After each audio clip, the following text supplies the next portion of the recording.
Hi, today we talk about asylum or refugees policy in the U.S. I think some of those most scared people in terms of first 100 days administration will be those refugees or asylum seekers. Of course, all those illegal immigrants who were arrested for such a good number just for the beginning weeks. Um, we all know that U.S. has ratified the UN Refugee Convention Protocol in 1956, so that U.S. won't send back asylum seekers. But we know that there are actually many asylum seekers in the U.S. And then most of them in every stage. There are over thousands or even over 10,000 of refugee seekers who are still waiting for an interview. If there's no interview, they should have the right to stay. The U.S. has signed a protocol so that they won't send refugee seekers back to their home countries because they fled from their own countries because of war or persecution. But we know that over the past years, many people come to seek asylum in the U.S., but actually there, um, um, there, there are not enough um, resources given to give those seekers an interview. So many are still waiting. But without an interview, you should not send them back. So how Trump and his administration solved this problem? We saw that in the first days, Trump's already closed the border, already shut down the access of the illegal immigrants. Of course, many would come into the U.S. to seek refugees or asylum status. Um, so what will Trump do? Since he has already shut down access to all those asylum, refugees, and other status programs, fleeing from their own countries. And Trump even want to put a wider travel ban on certain countries. And we have also seen that Trump has already suspended the asylum status from some countries, for example, Haiti and Venezuela. Now we haven't seen that he has done anything to send back the Hong Kong asylum seekers or to do anything to for example, he hasn't cancelled the DD status for the Hong Kong people in Biden's administration. He still allowed this DD program to be continued. He hasn't revoked this agreement, this status given to the Hong Kong people. But we are not sure what Trump will do in future, since he has put such a lot of effort and on cutting down the illegal immigrants or cutting down the asylum seekers. So maybe will you cancel the DD status for the Hong Kong people when it comes to renew in 2 years' time? When I am in Hong Kong, I also have seen many refugee seekers. Most of them seems come from Africa or South America, something like that. So we at that time I already wondered why there are so many asylum seekers in Hong Kong, and then they are not yet refugees. Okay, they haven't gain this refugee status or they are not yet approved as a true asylum yet. They are still seekers only. So now will Trump send back those seekers in the U.S. who are waiting for interview? We don't know that. So some Hong Kong people who have the DD status, they always discuss in their group asking the us, can we go back to Hong Kong just for a visit of our family? Because DD has the right to apply for a permit or something like that to go back to Hong Kong, and then when they come back to the US, they still have this DD status. But of course, to be more cautious, especially when the Trump administration started to cut down the access of asylum, to block the access of refugee seekers. Even DD status is still there, but should you take such a risk to leave the U.S. and then come back, hoping that they still observe your DD right to come back to the U.S. We have heard some news,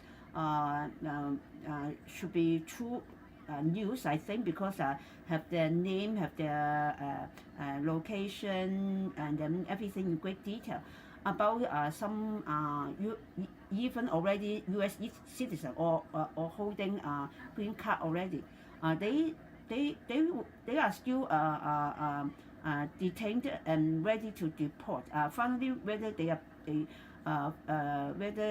are deported already, we are not sure. But we have heard about some news about that kind of immigrants, not yet U.S. citizens, but they have already asylum seeker status, or they already accepted into the U.S. as refugees under all those international treaties and programs in the past.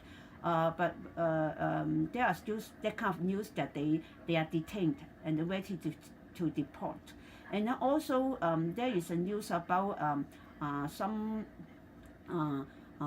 refugee seekers. They already got the, I think, maybe license or permit or anything to accept that they can enter the U.S. as refugees. Okay, and then they already have bought the airplane, and then when the flight stopped in the U.S., just some minutes past, Trump has passed the bill. He has signed the order already that that kind of refugee from those countries no longer will be accepted to the U.S. So just some minutes after Trump has just signed the order, so those people boarding the plane, they have to go back. They cannot come down from the plane, and then they have to be sent back by the same plane. So you can see that there are many changes, there are many uncertainties. And then during the deportation for the past 3 months, those who are still waiting for interview to confirm their status as refugees, of course they might be deported because you have no status yet. You have no citizenship, you have no green card, you are even not yet approved as an asylum yet. You are only seeking, you have only applied to seek an asylum status for yourself. So we still have to wait and see. And then it seems that it's a good news that Trump has not yet started to send back all those already in the U.S., all those already apply for asylum status, those who are still waiting for interview, because there's such a great number. And then those people are legally they legally enter the U.S., right? And then they apply asylum in the U.S.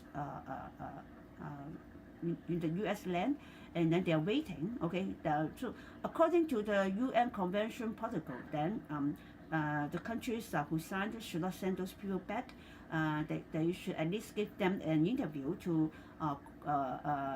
rectify, to confirm that whether they are really asylum seekers. Okay, and those people, some of them already have been in the U.S. for a few years or even over 10 years. They're still waiting because such a great number, such a long queue, especially in the past administration. There is really no progress.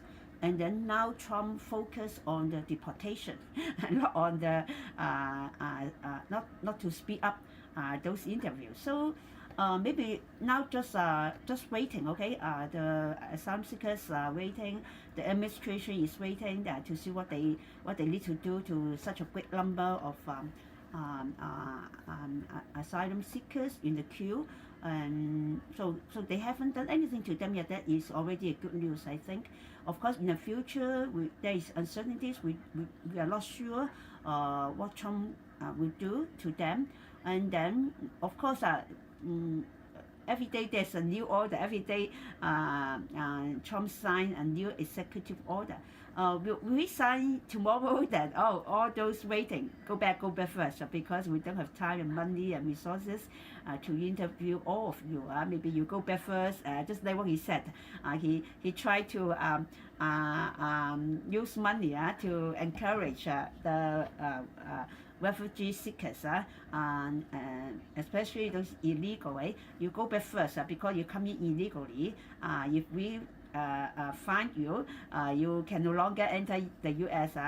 If we deport you, better you go back yourself and then you try to apply again. Will he do the same thing to those asylum seekers, that you go back first? Okay, you go back first, and then you still have chance to come in.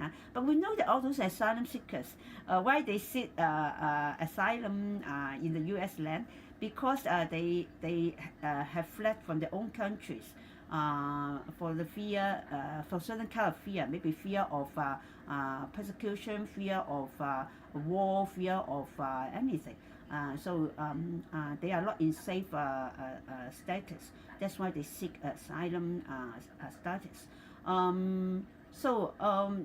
This is a international treaty which the United States have signed. But now we can see how Trump carry out his policies in his new second term administration.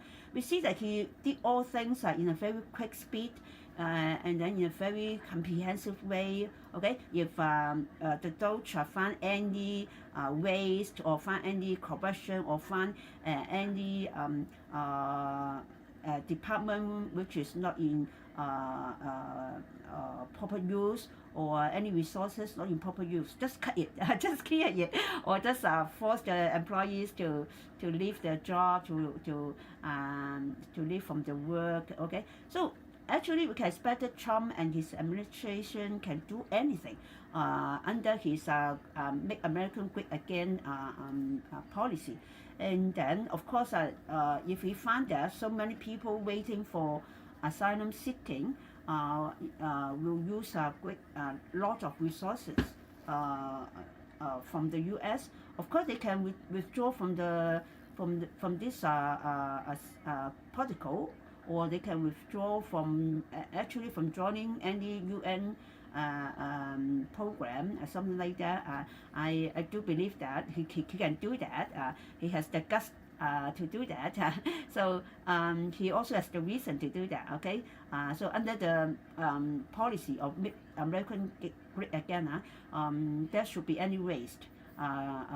Just to use the U.S. money on certain things which has no benefit to the U.S., but only because of the global duties that some administration in the past has signed. Okay, not signed by Trump. So Trump, of course, he can say that I don't agree that. I don't want to be bounded by that kind of agreement. The U.S. should withdraw so that you won't take away U.S. resources. But actually, among those legally present asylum seekers, actually I do believe that most of them actually have already start a job here, start investment here. Of course they need housing, and then they of course they have contributed their talents in many different sectors, professional sectors in the countries. And then of course they pay tax. Even you just go for a meal in the restaurant, you have already paid tax. Even you rent a house, you use their utilities, you have already paid tax.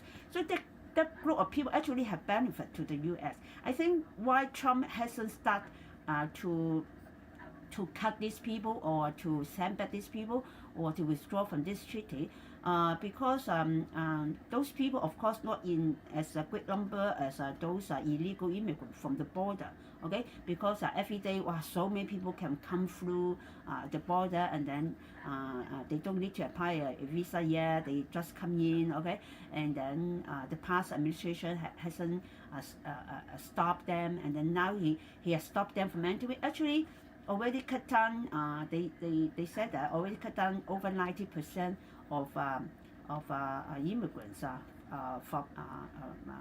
from the border. Okay, so that kind of asylum seekers who are lawfully present in the U.S. and waiting for interview, I do believe that they actually, even though many are waiting, but actually still a small number when compared to the over 90% of cut down of illegal immigrants. And then they have already start paying tax, start investment, start their contribution here. That's why it is a lot of hurry. But how to deal with the kind of problems that so many people lying, waiting, and you still have to increase some resources so that you can go through all those cases. Otherwise, all those will be queuing for an interview, and then of course it will be accumulative, and then of course gradually there will be such a great number